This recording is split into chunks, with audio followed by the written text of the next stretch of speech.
because most likely it's somewhat individual anyways. Anyhow, I'm going to present the reason why you should probably go abroad, the most common possibilities for stay abroad, some details about the application and the application process, and where to gather more information or advice. So why should you probably go abroad for some time? Well, because first of all, to improve your intercultural competencies. Fair enough. You will gain insight in different cultures, university cultures as well, university systems. You will improve your foreign language skills, at least from time to time. That differs a bit. It's also really, really interesting with respect to other opportunities with insight on the topics covered. Instead of transferring credits from abroad onto our own modules, we will just transfer anything you did abroad as given if it fits into one of the areas. So therefore you can actually extend the possibilities given here. For example, reverse engineering courses, if you're interested in IT security. In Thailand, in some Scandinavian countries, you will find reverse engineering courses. And we don't have a real reverse engineering course ourselves. So therefore, you could just take that abroad and get that still accepted for the study programs here. And last but not least, it's really positive for your CV, of course. Specifically, if you want to join academia later on, it's almost mandatory. But computer science in general is somewhat an international working area. Therefore, it's at least somewhat not really required, but probably nice to see that you already gathered some international experience when you apply for a job. There are several possibilities for a stay abroad. Of course, the most common one, the regular exchange program in Europe via the Erasmus Plus program in associated countries or worldwide. We do offer at the moment possibilities in over 30 countries in the world, more than 80 partner universities. You can either go for one or 2 semesters. That differs depending on the partner university and the program. What usually occurs before and during the application process for a stay abroad, I want to go to an English-speaking country. Nah. So we do have 2 places in Wales. We have one possibility in Canada, English part of Canada. And a few places in the US, and that's it. If you count India as well, then we do have a few more places at the IITs, at some of them. But the courses are mainly, or at least partly, given in English. So even though you're probably not that much into the language of the country itself, there will most likely still be a good selection of courses held in English. For most of the stays abroad, you will only have to provide an English certificate anyways, right? So specifically on master's level. So you should, if you're interested, extend your search not only for English-speaking countries, but also English-held courses. That extends your possibilities a lot. All right, then a bit more specific, that's what I mentioned earlier already, double degree programs. It's not a joint program, so it's not one study program offered by 2 universities and you get 1 degree at the end. A double degree is a scheme where you conduct part of your studies here, part of your studies the partner university. At the end you conduct a thesis co-supervised by the other partner, and then you get both degrees actually. Usually it extends the duration of studies by 1 semester due to the co-supervised thesis at the end. It's essentially a regular exchange, to be honest. So after 1 year here, for example, you have a 1 year stay abroad, and as long as you can transfer at least 1 semester back to your home university, then you've covered the 90 credits, right? So by calculation, 30 ECTS credits per semester. 30, 60, 1 year abroad, 30 credits transferred back, 90 credits covered, thesis missing. Same the other way around. So if you can transfer 30 credits from your first year here to the study program at the other side, and then conduct the missing 60 there, also 90 credits, 30 credits master thesis at the end, right? Sometimes it's also not extending, but that's a rare exception, to be honest. We currently develop some new double degrees, actually. There will definitely be some existing, again, with Grenoble ENP, most likely also École Centrale de Lyon, and hopefully Eurecom, all in France, in November. I can't make any promises about double degree programs with the IITs in India so far, but hopefully we will have at least 1 or 2 double degree programs with India as well. The IT security double degree program is somewhat pending because in the winter term, we are going to introduce the English taught IT security program, which leads to the situation that the Austrian students from TU Wien would have to show an English certificate for the double degree. And we're not really sure by now whether it's going to be existing in the application period next time. We're working on some other ideas, so it's going to be extended over time. But I can't make any promises on that. We do have a very specific exchange program in combination with Continental AG, the so-called Future Leader Scholarship in our department in Japan. This is definitely extending your duration of studies by exactly 1 year. Because the first semester is conducted at the IIS, that's the biggest research facility in Japan, adjusted to the Todai, University of Tokyo. And you will conduct a research program, our research stay actually, with one of the groups there.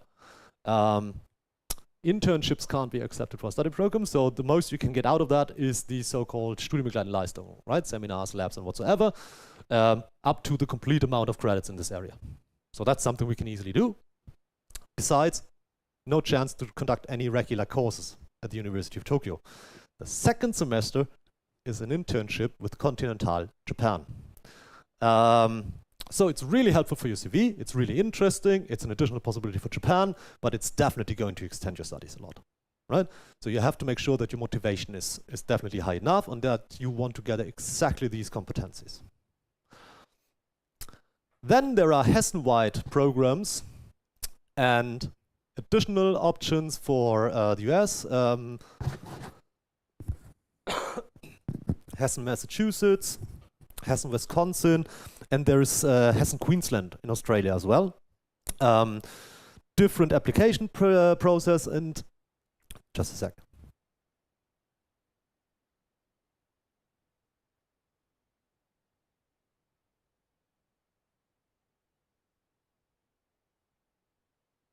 Coffee missing. All right. And you're applying with all the other Hessian students at the same time.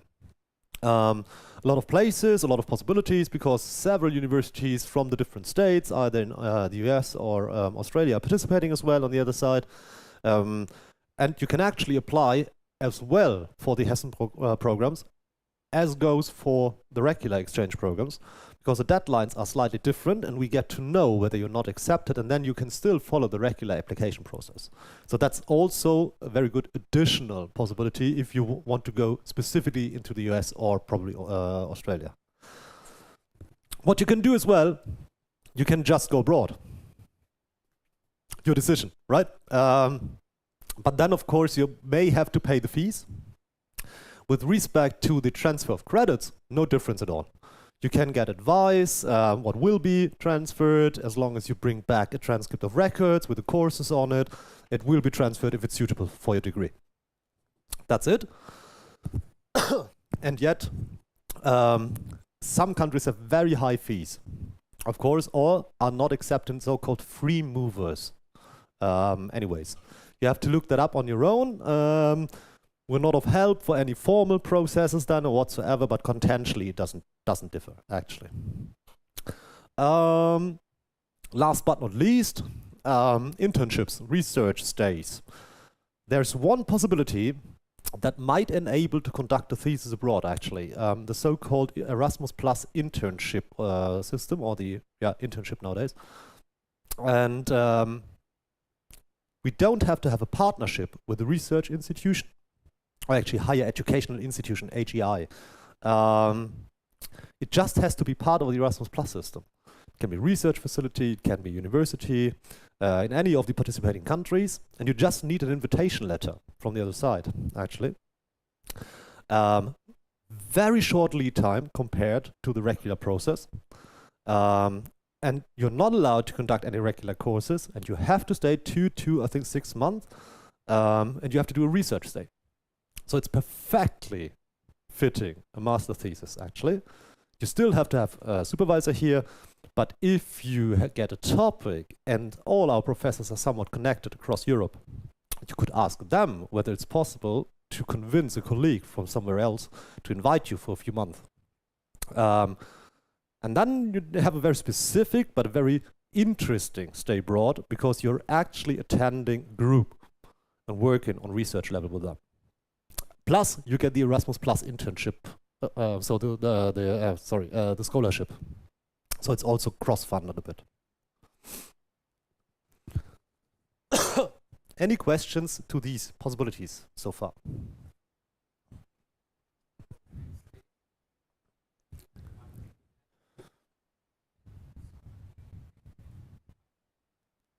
Yeah, sure. I mean, I'm the one to decide previously and after your stay abroad, solidly. So therefore, if I'm telling you previously to your stay abroad that it's most likely going to be accepted, it will be accepted. There may still be some small concerns later on, depending on the type of examination or whatever, but in 99.99% of all the cases, when I'm doing the preliminary transfer of credits, it's also holding true for the final one.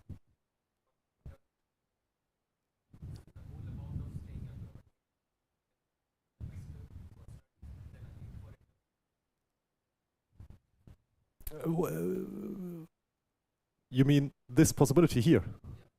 That's a specific program. I mean, you can, of course, just do an internship somewhere. As I mentioned in my talk earlier, we have a very nice department, so therefore not really much pressure with respect to your study times. And you can, of course, just do an internship and still do the Erasmus Plus internship program, for example. It's usually meant for 2 to 6 months stay abroad. And only this will be funded as well. But besides, I mean, you can go abroad as often as you want to, right? So the scholarship possibilities are usually restricted to once per level or a specific month or something. As long as you can pay it and organize it, it's up to you.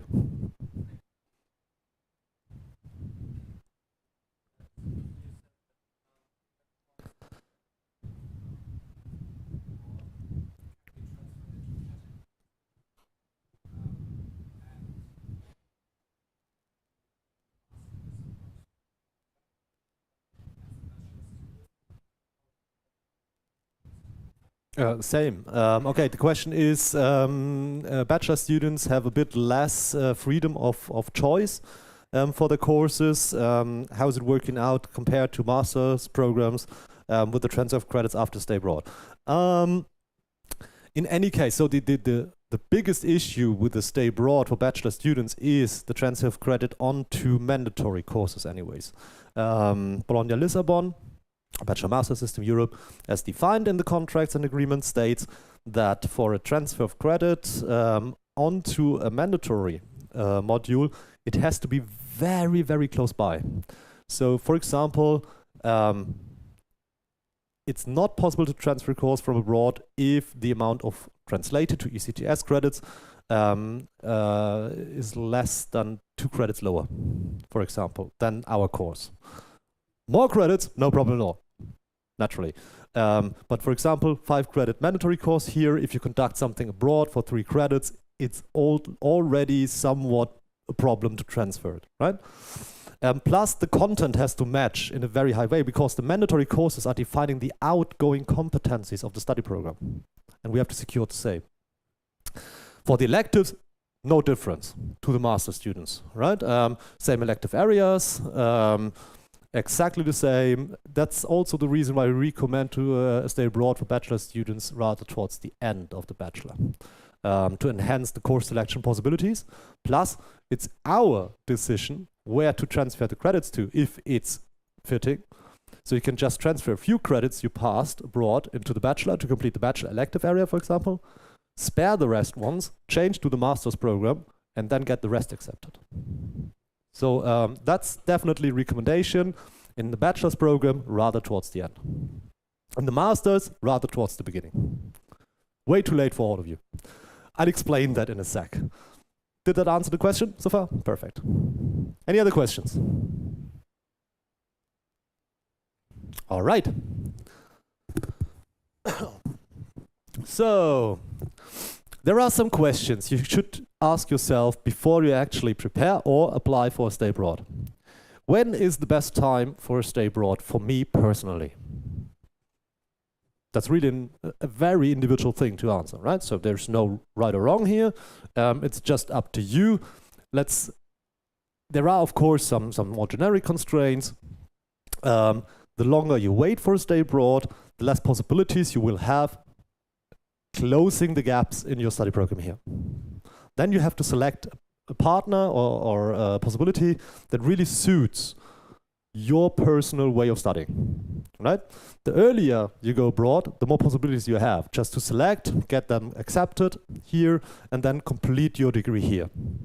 So usually the recommendation is as early as possible, but there's 1 or 1.5 year lead time for a stay abroad for the regular possibilities. So for the regular exchange possibilities, you will definitely stay abroad in your 3rd, 4th, or 5th semester. In that case, if it's fine for you, we don't need to transfer any credits back, right? Then it's okay, we then apply. When can I apply? That's really important because you only have very limited application periods for several possibilities, right? Make sure to have the timeline. Which possibilities match my interest? Do I want to join academia later on? Do I want to join industry later on? Which area am I aiming for example? And so on. And depending on the answers, different possibilities are more suitable for you, right? Which prerequisites have to be given? Also makes sense. Language certificates, probably formal ones, contentially, level of your studies at the moment, and so on. Which support and scholarships are available, and which language levels and certificates are required in detail. So, several things where you will find a lot of information on different websites. Search them. It's like shortly after Easter, it's a bit of searching for Easter eggs. Interesting questions. You will all get the slides later on anyways, right? So therefore, you can look up the questions. The deadline for most possibilities is by end of November each year. The Future Leader Scholarship and the Hessen programs are a bit earlier. So we can actually take into account whether you're accepted or not in order to let you follow the regular procedure, if not, or kick you out of the regular procedure if you're accepted for one of the special programs. In that, other students have more chances to go abroad as well, right? So that's our main goal. We want to offer the possibility to as many students as possible with our limited options we have. Right, so what I'm going to do, there is an interim application phase in May happening for the leftover places of Erasmus Plus from the November application period. And you can only stay abroad then in the next summer term. Limited possibilities. I didn't even get the updated list from the International Relations Office. As soon as I have the list, I will provide the same with a bit more information on the websites for international affairs of our department, and as a printed version outside of my office, D115. As well, of course, somewhat during September, October for the application period in November. We have to wait for the list from the central facility. If I don't get the list, I'm not actually able to do anything. There's also the possibility to inform yourselves via a tool of the International Relations Office, Department 8, International Department, the central facilities. Make sure that you filter in a correct way, because first of all, you will see all the partner universities of the whole university, but not all of them actually have a partnership with our department. So therefore, set the filters right. Cross-read the experiences stated there. That's really helpful to decide if you're not sure which university to aim for. The experiences written down are really of help. If you're going to apply, you need to submit several things, because we do have a ranking system, I mentioned earlier already in my talk. It's hopefully quite fair selection procedure. It has been evolved over years now. We're always working on it to adjust it a little bit in order to make more students applicable for stay abroad. You definitely need the application PDF from the Department 8 of the central facility. Without that, you have not applied. So that's definitely really important. You need a bachelor's transcript to be submitted if you have not conducted your bachelor program here at TU Darmstadt. And I mean, really, at TU Darmstadt, I can access all TU Darmstadt accounts and print transcripts and exmatriculate you. Just saying. A current transcript as well, only for non-TU achievements, actually, right? Because we can't access them naturally. A tabular CV, a plan of studies that should include how your stay abroad will most likely fit into your overall studying scheme. There may always be changes. It can't be fixed at that moment of the application. Yet, this is actually used to force you to get a bit more into detail what the partner universities are actually offering and whether it is possible that your plan of studies is working out, right? That doesn't guarantee anything, but it's forcing you to have an eye on the partner universities. And the motivational letter forces you to think about why you actually want to go abroad, right? For us, really helpful, of course, and for you as well. All of those things, besides the tabular CV, will be included in the overall ranking, plus several other factors. And then we're going to rank all the applicants, and then it's just linear optimization.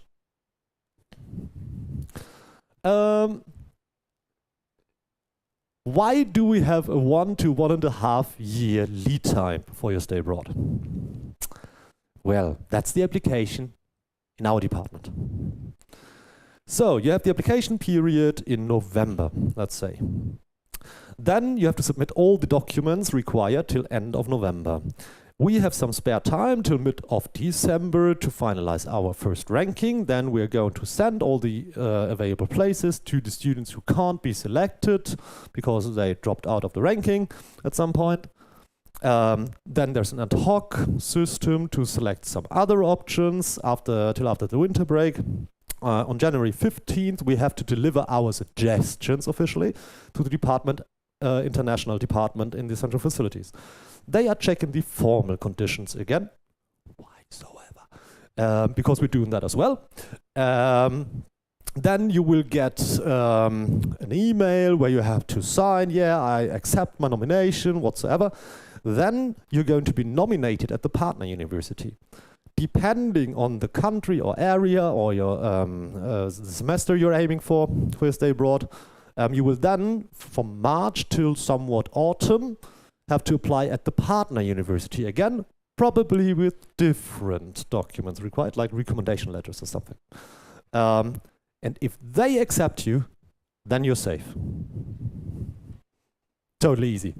And that takes ages. So therefore, shorter Erasmus internship, self-organized stay abroad, whatsoever, but more possibilities via this, right? So make sure that you have the timeline straight, definitely. Any questions so far?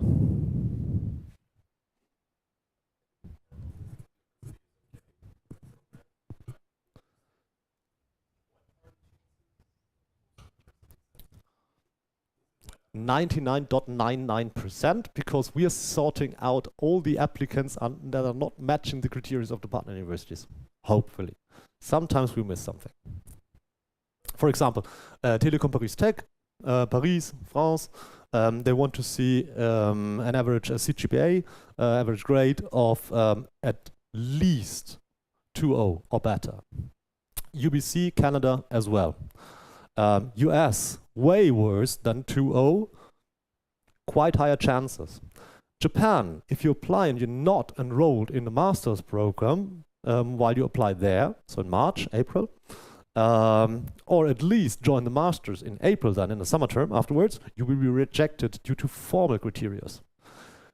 Wherever we know about such criteria or boundaries, we will definitely take that into account for our selection. From time to time it happens.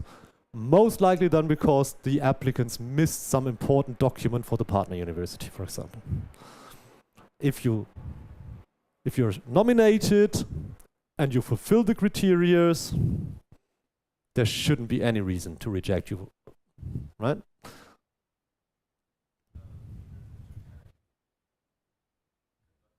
Yes. No. Well, at some point, yes, because you need a visa.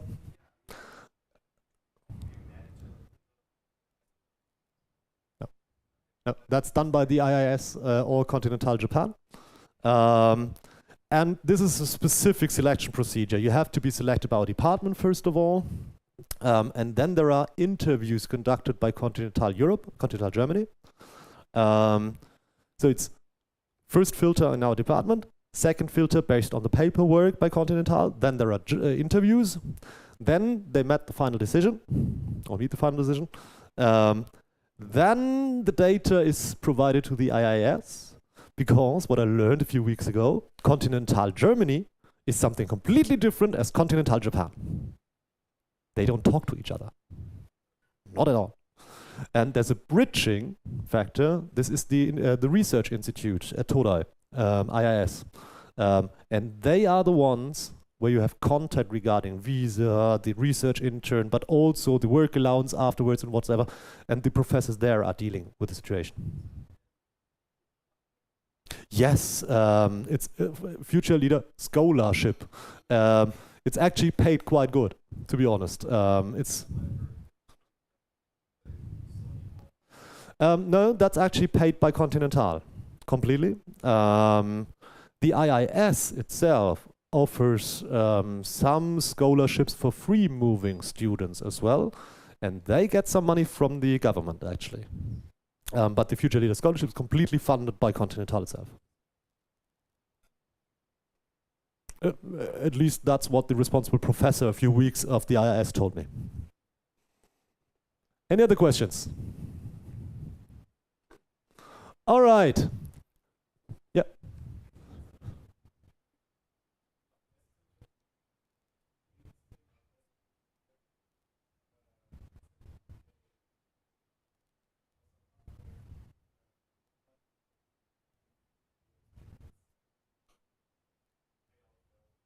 Okay, the question is the question is, if you get some kind of scholarship, how much have the students still to pay on themselves? Differs completely. It really differs because of the living expenses in different countries, for example, because the Auslands-BAföG is always quite the same amount of money, but the living expenses are completely different, for example, in different countries, right? The Erasmus Plus scholarship divides the European countries into three different sections where you get different money per month, actually. I'd say in average, probably half of the expenses is covered depending on the scholarship, actually, probably. But it's really different. For a stay abroad in the US, you can assume roughly for a semester stay abroad 10,000 euros, including the flight, living expenses, housing, whatever. You have to cross-calculate, of course, your living expenses you're not spending here, right? So it's an overhead of a few thousand euros. If you get, for example, a Fulbright scholarship, it would cover roughly 50% of the expenses done. If you get the Fulbright travel scholarship as well, you get the flight paid as well, right? So it really differs.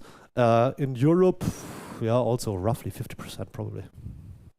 But it's more an educated guess rather than I do have real numbers, to be honest. Look up the experience reports of the other students. There you will find usually quite some information about specifically money, because costs and whatever play a big role, of course. And that's one of the reasons why people, for example, drop out later on, because they apply for scholarships, but they probably don't get the scholarship, and then they can't fund their stay abroad. That's happening from time to time.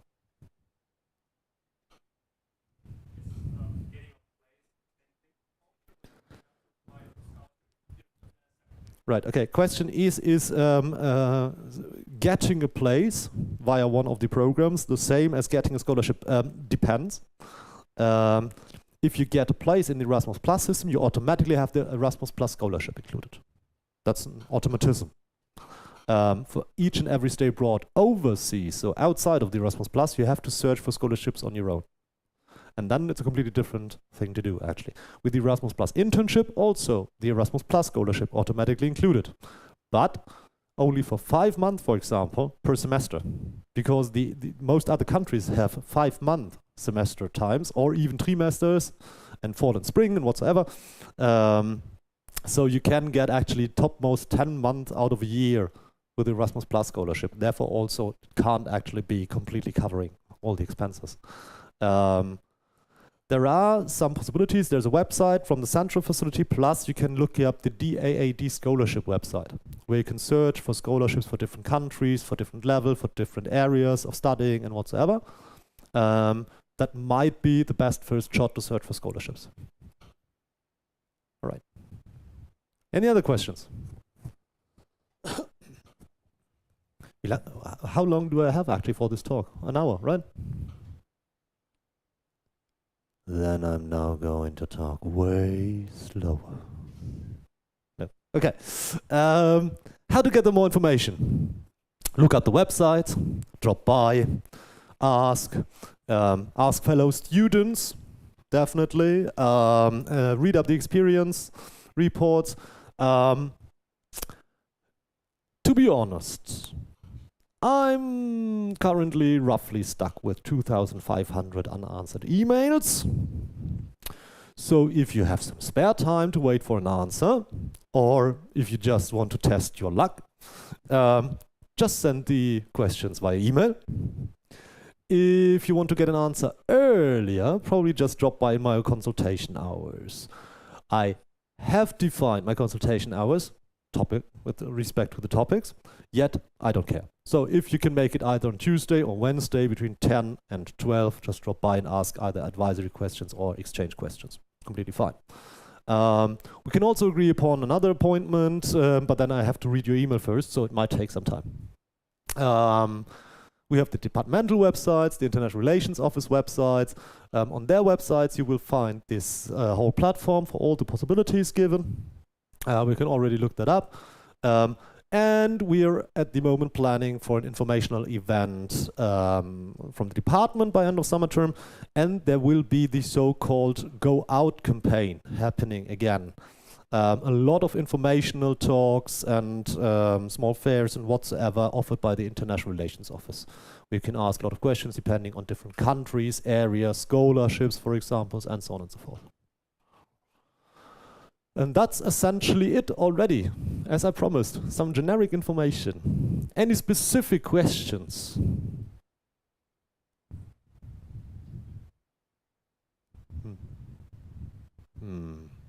Who's interested? Really interested in stay abroad? Who wants to go to the US? Dich lassen sie nicht rein, Tobi.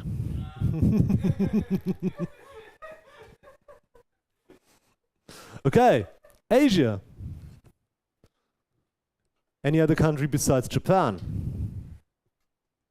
I can recommend Taiwan, Thailand, for example.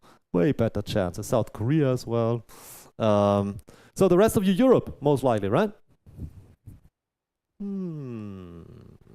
We have a lot of possibilities in France, Italy, some in Spain, not so much in Scandinavia. We're working on it, promised.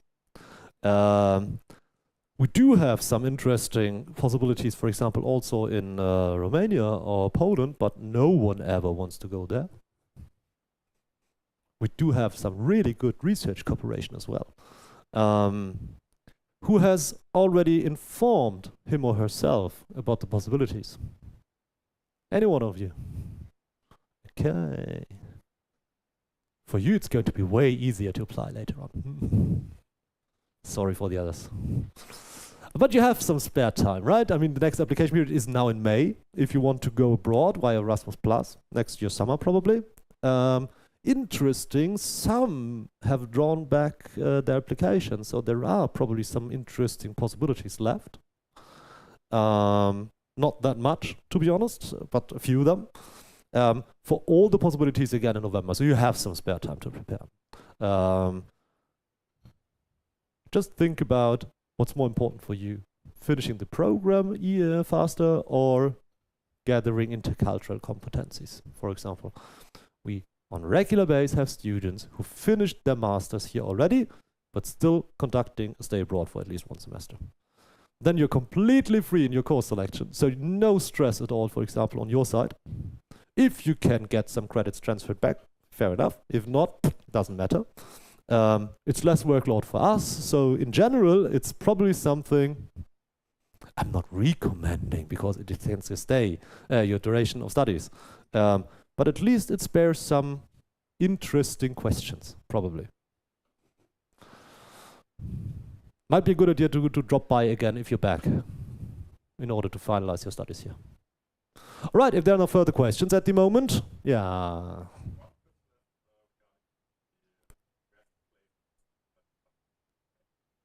No, hopefully I'm going to publish that within the next 1 or 2 weeks because the application period is in May.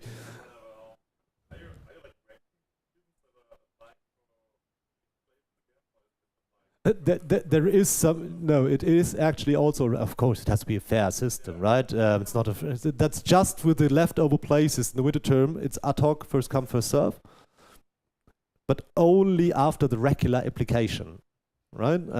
So for the first application period, as goes for summer and winter semester, it's always a fair ranking for the first step.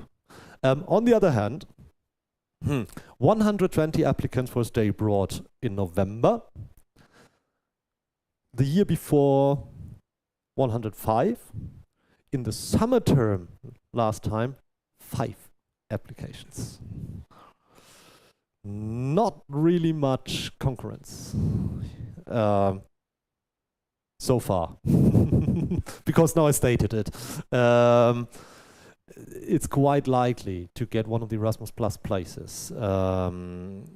Most likely we do, for example, you can apply still for 5 possibilities. And if you just say, I want to go to Italy, for example, and I do have 3 of the still available places or partner universities in mind, the chances are very high to get accepted. Very, very high, so far.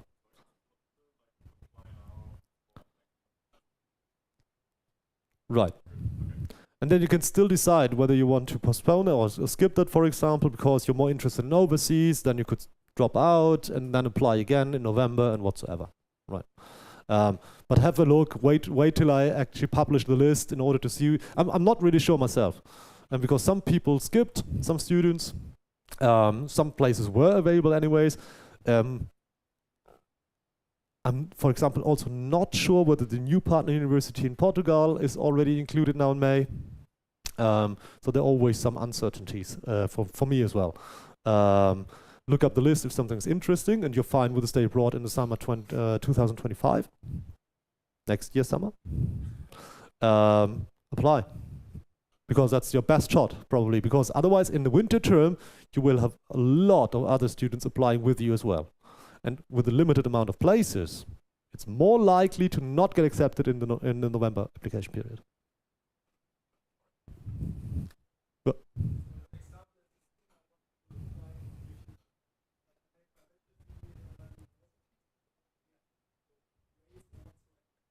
Yes, you do.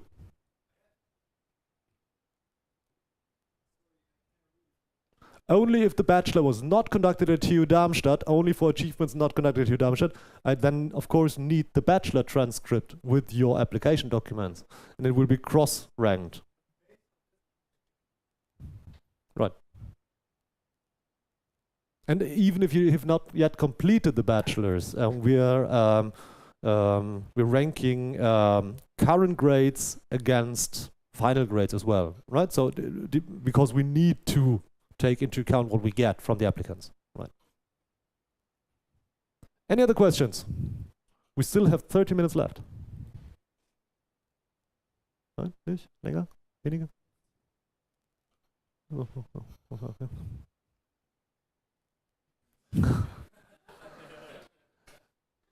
I would have loved, not during my studies, I did diploma. That France, Austria, Switzerland, some few other countries in the world had the whole the similar system, diploma system.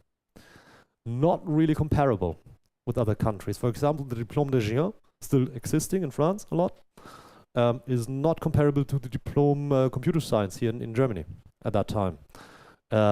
It would have been almost impossible to conduct courses abroad, because in my study regulation, the only countable exams were oral exams conducted by one of our professors. No possibility to just pass some credits or whatsoever. We didn't even have a credit system, right? So not possible to pass a course abroad and bring it back home and get it accepted somewhat. On an individual base, it was possible a bit. Almost no stays abroad with the old magister and diploma study programs in general. At that time, we didn't have an exchange coordinator in the department, and it would have been possible to stay abroad, I think, at 5 partner universities in general, right? So would have loved, but was not possible, unfortunately.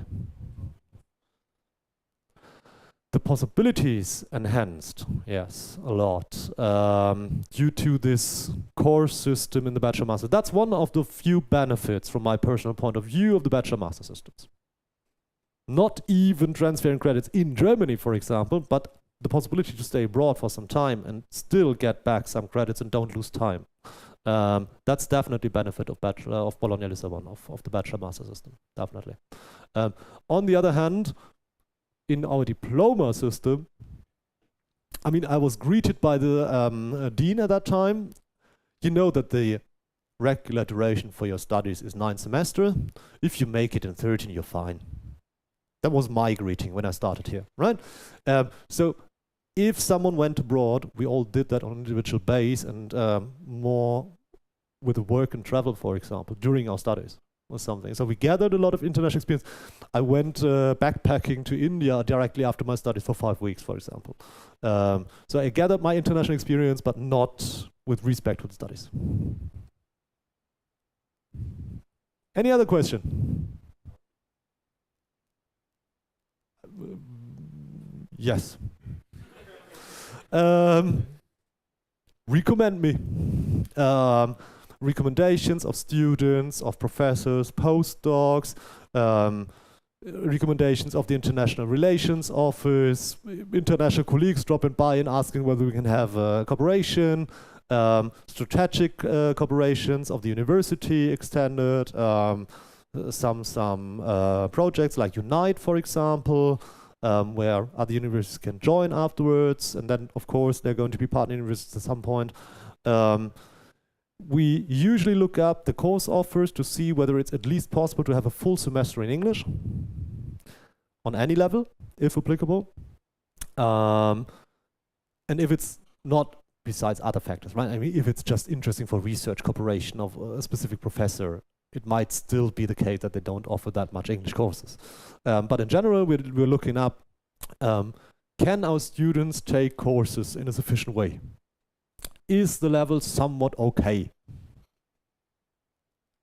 And for example, we're not aiming just for the best partner universities, but also for partner universities in countries interesting for our students in general.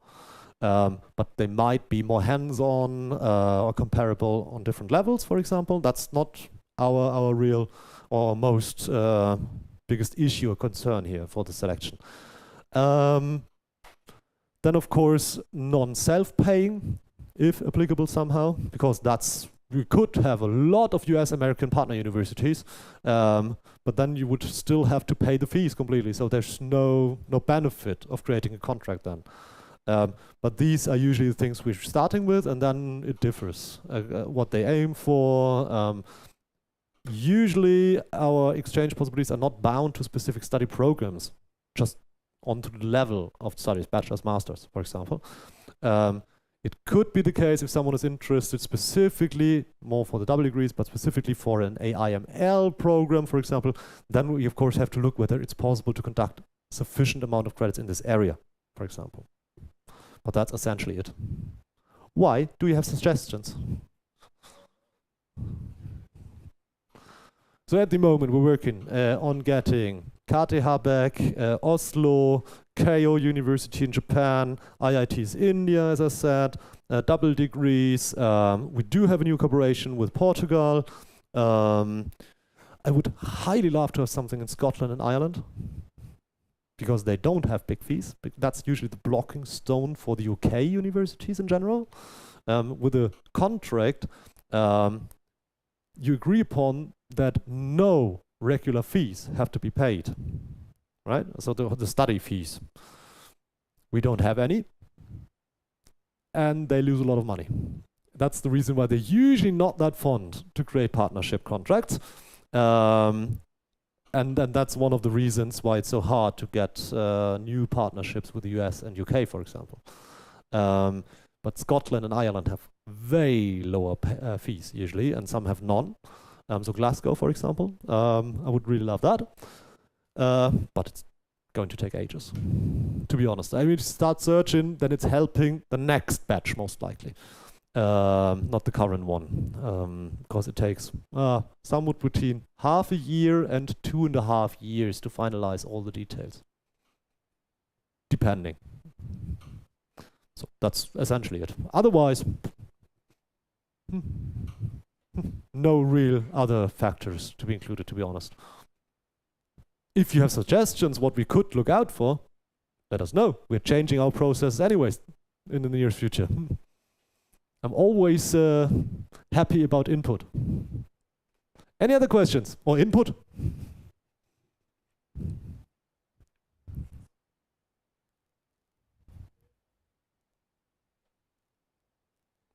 Yes, the answer to the question, are the slides available later on? Yes, they are. Not sure where, but yes. And it's, I think, also recorded, right? So you can also just watch the video again. How long will it be available?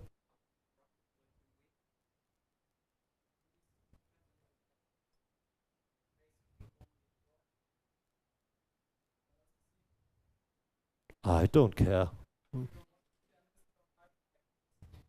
Yeah, just leave it online. Fair enough. So you can just watch the videos as well.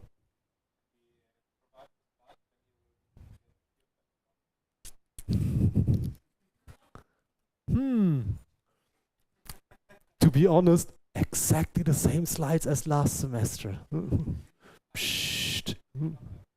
Yes, you did. Someone, Frank, probably. Okay, if there are no further questions, it took us almost a complete time because it was so interesting for all of you. Hopefully, if you have any if you have any questions afterwards, of course, just drop by. Let me know. I highly suggest to just drop by again.